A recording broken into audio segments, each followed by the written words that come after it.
in early Ireland, there was two concepts of wisdom. Well, that's maybe simplifying it a bit, right? But two main concepts of wisdom. One is called sus and the other is called imbass. So, and if you were like a filla, a poet seer, who were the leaders of early Irish society, you were expected to be proficient in both. So sus is like scientific knowledge. It's like book knowledge. Now, even though they didn't have books, right, because they actually kept everything in the oral tradition, and a fella would train up to 20 years. There are 7 grades of learning around this scientific knowledge, right? They're expected to know the lore of place, all of these stories, satire, all of this, right? So there's this sus, the scientific knowledge, the academic knowledge.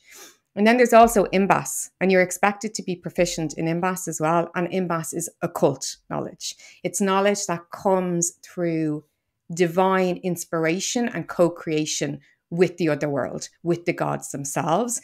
And so I guess sus had always been very prevalent in my life because we live in that world, right? We live in a logos kind of, it would be like the Greek logos. We live in a logical kind of world.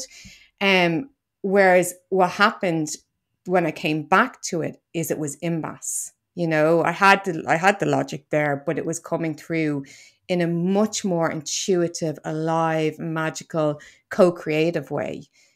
So that would probably be how I'd explain it. Yeah. Was that when you saw the kind of connection between sus and imbass? Then, like when reflecting on your own journey, was there almost like a comfort or a satisfaction to that observation?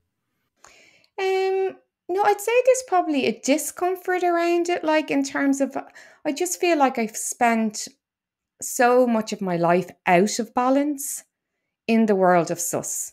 Like I've been scared by imbas. In my early 20s, I had a very mystical experience with my mother where I was in a meditation and I saw one of her childhood memories, and we were asked to share at the end of the meditation what we saw. And I said what I saw, and my mother was like, "No, that's what I saw." And so some magical things were happening. And I was like, "Oh, just shut that down."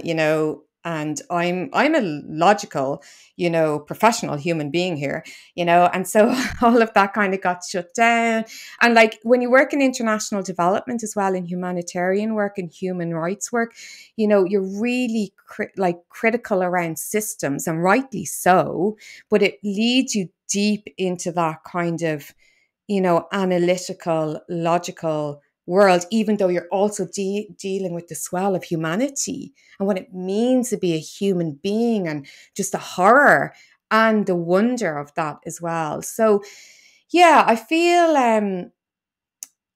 like it really is about balance, that our ancestors knew that we needed both, because if you're in imbas too much, if you're off in the other world too much, that's not going to serve you well either. And, you may, I often think, this story of Niamh Kenor, of Tiernan Oak, Niamh and Oisin. So Niamh with the golden hair, she comes and, invites Oisin off to the other world, and they get spirited away and have this wonderful time, in the land of eternal youth.